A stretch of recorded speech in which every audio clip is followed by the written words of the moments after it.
साहेब, मुंबईमध्ये हिंदी ज्या शाळा आहेत त्यांची टक्केवारी वाढली, मराठी शाळांची टक्केवारी कमी झाली, 4थ्या नंबरला पटसंख्या गेलेली आहे. सरकार काय पाऊल उचलतं? असं आहे की कुठलीही मराठी शाळा बंद होणार नाही या संदर्भात सातत्याने आम्ही निर्देश दिलेले आहेत. दुसरं, शाळा इंग्रजी असो हिंदी असो कुठली असो त्यांना मराठी शिकवावं लागेल याची सक्ती आपण केलेली आहे. ती सक्ती योग्य प्रकारे ते पालन करतायत की नाही याच्याकडे आपलं पूर्ण लक्ष आहे. या संदर्भातली यंत्रणा आपण उभी करतो. त्यामुळे कुठल्याही शाळेला मराठी हे शिकवावंच लागेल अशा प्रकारचा आपला निर्णय आहे. नाशिक आणि रायगडचा जो पालकमंत्री पदाचा विषय आहे या संदर्भात काल बावनकुळेंनी म्हटलं होतं की लवकरच गोड बातमी मिळेल. लवकरच सुटणार आहे, तो चाललाय त्याच्या संदर्भात चर्चा, पण लवकरच सुटेल. देवाभाऊ, काल जळगावमध्ये पोलिसांचं अपहरण हा प्रकार झालेला आहे. पोलिसांना काल अपहरण उमरठी गावामध्ये केलं होतं. असं आहे की मध्य प्रदेशचा जो आपला लगतचा भाग आहे या ठिकाणी काही इलिगल ॲक्टिव्हिटीज चालल्यात असं आपल्या लक्षात आलं. त्यामुळे आपल्या पोलिसांनी एक ट्रॅप टाकला होता. तो ट्रॅप टाकल्यानंतर त्यांना पकडायचा ज्यावेळेस प्रयत्न केला त्यावेळेस त्यांनी अधिक संख्येने त्याच्यावर हल्ला केला आणि एका आपल्या पोलिसाला उचलून नेण्याचा प्रयत्न केला. पण आरोपीला आपण पकडलं होतं.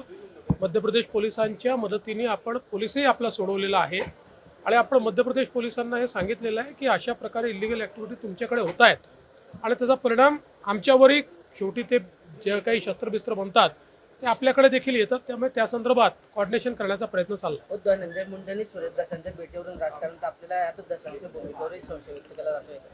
असं आहे की कोण कोणाला भेटलं याच्यावर जर अशा प्रकारे राजकारण होत असेल तर लोकशाहीमध्ये ते योग्य नाही आहे. लोकशाहीमध्ये संवाद हा सुरू राहायला पाहिजे आणि सुरेश धस यांनी ज्या प्रकारे या संपूर्ण प्रकरणामध्ये खंबीर भूमिका घेतलेली आहे ती सर्वांनी बघितलेली आहे. पण ही खंबीर भूमिका घेत असताना त्या माध्यमातनं संवादच तोडून टाकायचा अशा प्रकारचं करण्याची आवश्यकता नाही आहे. शेवटी धनंजय मुंडे हे देखील राज्याचे मंत्री आहेत. एखाद्या आमदार एखाद्या मंत्र्याला भेटला तर त्यांनी कुठलाही फरक पडत नाही. शेवटी सुरेश धसांनी देखील हे सांगितलेलं आहे की भेट घेतली तरी हेतू एकच आहे की कुठल्याही परिस्थितीत या ठिकाणी सरपंच देशमुख यांच्या मारेकऱ्यांना शिक्षा झाली पाहिजे हा हेतू घेऊन ते काम करतात. आता काही लोकांना ते पुढाकार का घेत आहेत यामुळे पोटात दुखतंय त्यामुळे ते टीका करतात. 2 तास ईडी आमच्या हातात द्यावी इच्छा सुद्धा शिवसेनेत येतील असं राऊत म्हणताय. अरे मूर्खांना मी उत्तर देत नाही, तुम्हाला माहिती आहे तरी विचारता.